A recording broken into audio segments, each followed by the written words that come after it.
శ్లోక number 38 అండి. సమున్నీలత్ సంవిత్ కమలమకరందైకరసికం భజేహం సద్వంద్వం కిమపి మహతాం మానసచరం యదాలాపాదష్టాదశగుణితవిద్యా పరిణతిః यदा धत्ते दोषाद्गुणमखिलमद्भ्यः पय इव. శ్లోక నంబర్ 39 అండి. తవ స్వాధిష్ఠానే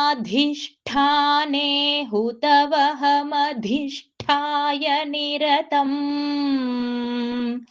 తమీడే సంవర్తన్ జనని మహతీం తాంచ సమయాం యదా లోకే లోకాన్ దహతి మహతి క్రోధకలితే దయార్ద్రాయా దృష్టి శిశిరముపచారం రచయతి.